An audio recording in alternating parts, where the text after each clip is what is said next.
y'all are doing well. Hope everyone is doing safe. Hope everyone is doing great. This COVID times have been quite sad to watch because a lot of people, have lost their lives. And this pandemic has really taught me that it's important to be thankful for your loved ones, for those that are alive. Because I was just looking through Instagram today and I found out that this person lost their dad to COVID. My heart goes out to everybody or anybody who has lost anybody during this time. I just pray that you find comfort in healing and that things just start to work out better from henceforth, okay? All right, so let's get into it. I feel like it would be rude to not acknowledge, all the things that are going on. And y'all know that when I talk on here, I just talk about stuff on my heart and things that I feel like will help us move on and move forward and do better as individuals, man and woman. Most of my stuff sometimes will geared to women, but honestly it also applies to men, and I think that everybody could benefit from it. Today I'm going to talk about one of the things that are overdue on this channel that I promised I was going to do from the beginning. I think that it's high time I talked about it. I took my time to come on here and talk about it because I wanted to make sure that I was ready to talk about it and that it was okay for me to voice how I feel on this matter. Starting this channel, I knew that one of the topics that I really wanted to talk about, let's say rape / being molested. One thing that I realized that can help you move on from trauma altogether is talking about it. My mom used to say this all the time. I used to see this on cardboards in Nigeria, in school, where it would say a problem shared is a problem half solved. And I know that when I share my problems, typically with the right people, I tend to feel a lot better, a little more calm-headed, even if I don't feel like I have a sense of direction. In the moment when I'm sharing it, I feel like I have a sense of direction, which inherently makes me feel better. So with regards to rape, I think that if you share rape or share molestation, or let's quote unquote call it a negative experience in that area, then you're able to move on, you're able to grow, you're able to heal. Because if you're able to share that story and talk about it, you're able to heal from it. You're able to know that, it's now in your past. But when you keep it at forefront and center of your life, and any little thing, any relationship, any experience, it comes up, you're hurt, you're crying, you're in tears, that's no way to live life, that's no way to move forward. One of the reasons why I knew that I definitely had to do it was because of her. This art was sent to me by Uza Art. She sent me this art, and you should definitely go follow her, check her out. She was really cool. When this happened to Toyin, I was very hurt and very sad because of a lot of things that I will get into. So when Uza came on Instagram and said she's making this art in honor of her, and she was going to send it out to people, and the only thing you had to pay was shipping, I knew that I definitely had to get one in remembrance of her. I was holding back a lot sharing this and my story because I felt like my story didn't even compare to hers. If you don't know about Toyin was a girl who was protesting. She was homeless because she left her father's uncle's house, some story like that, where she was living with family and they were just abusing her, maltreating her. She would speak up and then she wasn't really being heard, so she left. And she was living in a homeless shelter, / I'm not sure where, a church, it was what it was.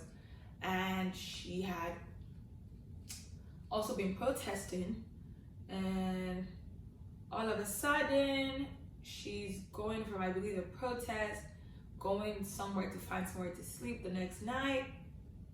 And this man comes around and tells her he could take her where she was headed, and that he was a man of God and he wasn't going to do anything to her. She trusted him, and she got in to the car. Actually, she didn't trust him. This is what she said. She said she trusted the Holy Spirit in her, that all would be well, and that because he was a man of God, she felt safer. Then she got into the car. He took her instead of where she was going to. He took her to her house, to his house rather, and they were together. She had told him her experience of being raped, and that she didn't, so she wasn't comfortable. And he told her to trust him, was going to take care of her, yada, yada, yada. And then she's in the bathroom at the time, taking a shower. And then he comes in, and she's shocked, like, why are you here, whatever. He's taking a piss literally in front of her. And that was kind of like the way it started, where now he raped her, took her against her will, and kept her, and then she was able to leave and escape. And then the dumb idiot figured out that he was going to get caught, so he went after her after she left. And then after she left, obviously she posted a tweet on Twitter telling us about what had happened.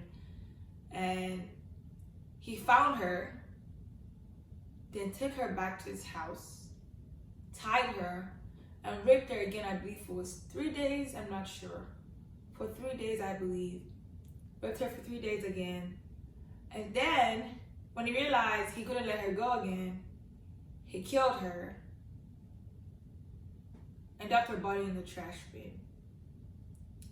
When they asked him why he did that, he said because he knew what he had already done was, terrible, and that he knew that he would not get away with it if she lived. So the chance of getting away with it pretty much was either killing her and getting a higher chance of getting away with it, or killing her and still not getting away with it, knowing that way, all bases were covered. That's how the story generally goes. And Toyin is from Nigeria like me. She is, I'm not sure how old she was, but I think she was younger than I am. And one reason why I really identified with her story was because she said she trusted the Holy Spirit in her, and that she trusted that because he was a man of God, he wasn't going to do anything pretty much to hurt her or, bash her integrity is what it felt like she was saying. I want to say, may Toyin soul rest in peace, and that I pray that she's finally found a home in heaven. I personally went through nothing as heartbreaking as Toyin did, but it was also with a quote-unquote man of God. I'm going to start this by saying not everybody who claims they're a man of God is a man of God. Not everybody who tells you you're a pastor is a pastor. And people have to really understand that the Holy Spirit will give you discernment. And I think that maybe Toyin wasn't at a place where she had the spirit of discernment yet, or the gift of discernment yet, where she could understand that the Holy Spirit was leading her not to go, versus the Holy Spirit was leading her to go. When people are when you're in a tight situation, you tend to hear typically what you want to hear.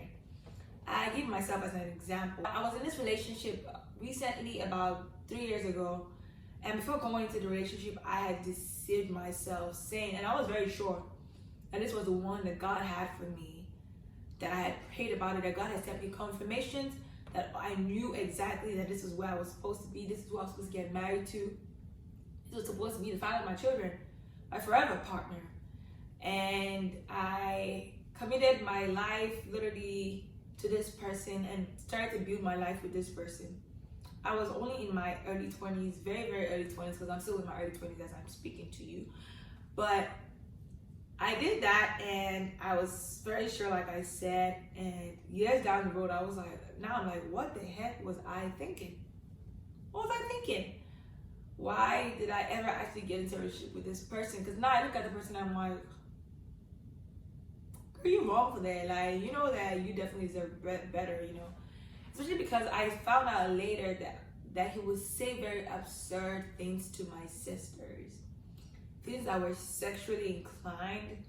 things that would, you know, make a woman think, what do you want from me?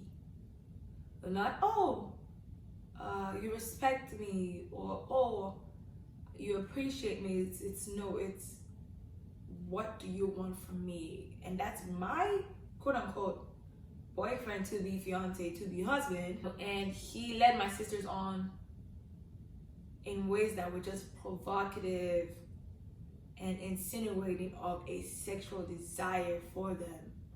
All three of them, by the way, and we're a total of 4 girls in my family.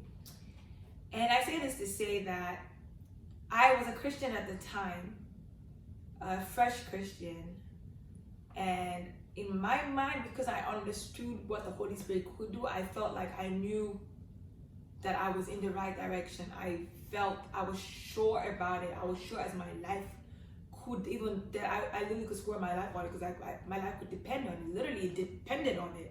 This is someone I was going to get married to. And obviously, I didn't end up marrying this man. Thank God. And then, you know, again, that's just one example of one thing that I was very sure of in my past, that I was sure that God was leading me to do, and it was in fact not God.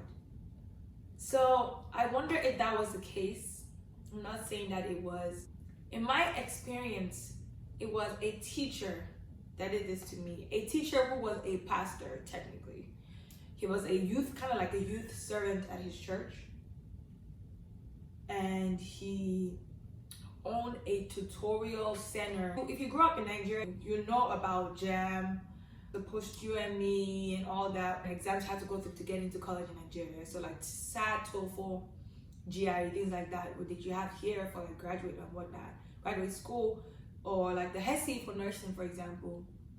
You have that in Nigeria as the JAM and the post you and me exam. After graduating high school, prior to getting into college, I had 1 year gap where I just studied for those exams. So while studying for the exam, my parents sent me to this tutorial, and he had a hostel where I stayed also. And this man was like I said, he went to church. It has nothing to do with Christianity. It has everything to do with the man. So he called me to his office this very day. He said, "Oh, Ma, I would like to see you." And I went to see him, and I'm like, "Hi, sir." And he was like, "Come here, give me a hug." Okay, I was 16. He's married, he's with children in Nigeria. Not a big deal, I was thinking. Moreover, he's used to having students around him, so he's very youthful. So it was like, you know, it was almost like hugging a big brother, it felt like to me. He's like, "Come here, give me a hug." And I go and I give him a hug. And he's like, and then he's holding me. And he's holding me, literally gripping my hands, like holding me. And I'm like, okay, cool. Then next thing you know, his hands are like literally from my head, rubbing me down. Literally, like his hands and like rubbing me down all over my boobs, rubbing me down, and I'm frozen. I can't even move. I don't even understand what's going on at this moment, because my brain isn't processing it, my body is going through it. And he's running his hand down. I had a leather pant on that day, so you know, I've always been spicy, y'all. So I had leather pants on that day, and he's literally rubbing me down, rubbing my hands, my body, my waist, and he's literally just touching me inappropriately. And me, I just think shop girl. No, in this moment, I wasn't no shop girl. I wasn't a tuck me, I'll fight you girl. I was frozen. And I was frozen, and when he was done, he sent me out of his office. And he was like, whoa. Until I sat down, actually, until I got home that night, it didn't really resonate with me. Actually, I was walking home, and I was like, wow, did I really just get like abused? Like, was that just, like, what just happened? And I think I didn't tell my mom about it until like a week or 2 weeks after, but there was nothing to be done. This was in Nigeria. You couldn't fight the man. You couldn't go talk to him funny. He was rich, he was accomplished, and he was a very well-respected person in the community. Nobody was going to do anything about that. A lot of people in Africa know what I'm talking about, where a lot of girls get raped, get abused by uncles, and they can't say anything, because if they do say something, everybody in the community looks at them like they are the ones that are bad, and they're the ones who need to adjust themselves.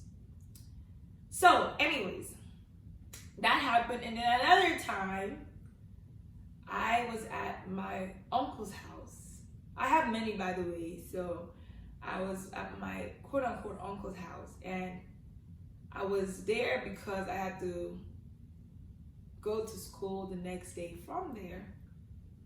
And I'm there. This was in Nigeria as well. And I'm there, and he's, we're talking. He's my uncle, but he was like only like 5 years or 6 years, or maybe 10 years older, or maximum 10 years older than me. And we're talking, and I was just, sharing my feelings. I just got into college at the time. We're talking, I was just talking about everything. And, he was a bachelor. He wasn't married. He was a bachelor, and he and I were talking. And next thing you know, we're talking, and I like to talk, y'all. Y'all know this. My videos be too long. I apologize. We're talking, and next thing you know, we finished talking. He's like, I could go to my room, or I could just sleep with him. And I'm thinking, yeah, this is my mom's little brother. Like, he literally was like my mom's brother. So nothing serious. I'm not thinking anything. I'm not thinking that could happen. That's family. You don't think family would do that to you. So I lay in bed, and he starts to touch me again inappropriately, and I was stiff because, again, I wasn't sure in the moment what was happening. And luckily for me, somebody walked in, a cousin of mine walked in and was just like, "You good, bro? What is going on?" And I'm just like, "Oh, yeah, well, we're just talking. I'm coming out right now." And I literally just followed her, and that's how I escaped that one. And I share my story because a lot of people go through this. Like, for example, Toyin went through this because she was vulnerable. She needed somewhere to stay. When this happened to Toyin, I cried. I cried because I understood what it felt like to be vulnerable, to be, to be finding your identity as a woman, and then to be taken advantage of. Toyin was young. She didn't have to go through that. I have sisters, and I have 3 sisters, and I can't imagine, God forbid, that my sisters would go through that. You know what I mean? Just the little experience that I had scarred me for a long time. It opened me up to things that I wasn't even sure that I wanted to do, because after experiencing that, I just wanted to then find out who I was sexually. I felt like maybe because I was naive, that's why I didn't even know what was going on. Maybe if I wasn't so naive, then I would know, oh, this is what this person was trying to do, and I'd be able to snap out of it, or like come out, like try to fight back or do something to protect myself. But I didn't even know what was going on. So after those 2 experiences, I would go on to drinking, smoking, partying, just like being in sexual relationships that didn't lead anywhere. And it eventually started getting old because, it would hurt, and the pain wouldn't go anywhere. So I would do all these things. It would hurt, the pain wouldn't go anywhere. I would do all those things. I realized everything I was doing really wasn't helping. It wasn't working. I didn't think that I would find a solution, or I'd ever get healed to a point where I'll be able to share it today. But I came here to share my story because I feel like if I share my story, and you would feel the need, you don't need to, but you would feel relieved knowing that maybe if you shared yours, you could also heal. Healing comes from, I feel like, experiencing it, if you must, one last time, figuring out how to move forward and working towards moving forward. And the way that I did that was sharing my story with a couple of people, and now sharing it with you guys. And I didn't come on here until I was sure that I was ready to finally share it, which hence took such a long time, and my long break off YouTube from my last video to this video because I kept thinking about it. So yeah, point is, I want you guys to do the same for yourself. I want you to heal. I want you to move past this. Men and women. Guys get raped too. I have met a couple of guys who were raped by their nannies, by their house helps in Nigeria. You know, it's crazy, but people think it's okay for boys to lose their virginity to their house helps.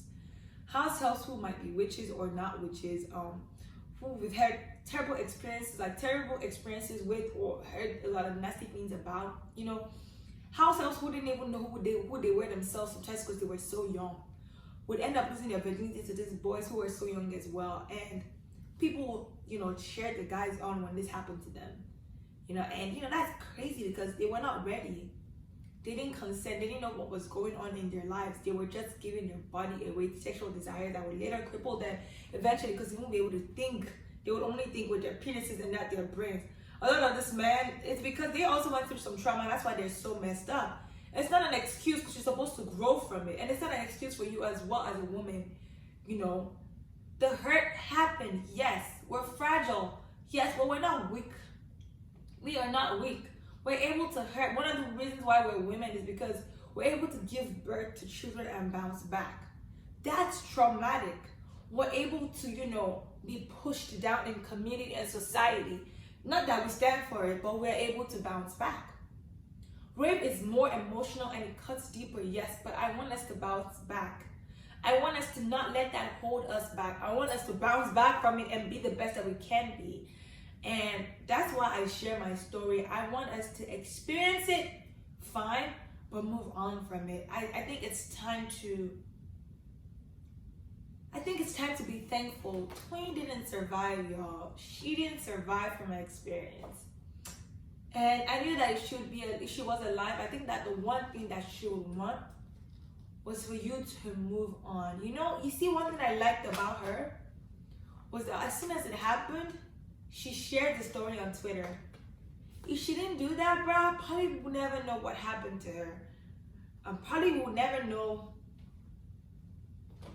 you know, what she experienced. And I share my experience so that you can possibly share it. If you want to do that, my Instagram is gonna be in the comment section, or you can always find me by searching my first and my last name, and you can send it to me, and I promise to share your story.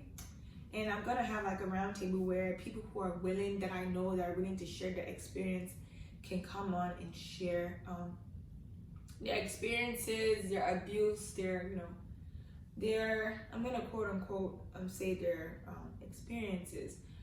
It might be abuse, it might be just being molested, being raped, even up to like, you know, things that you wouldn't think people are willing to share. Because I feel like if you shared it, you shared your experience, you could either save someone so they know what to do or what is happening.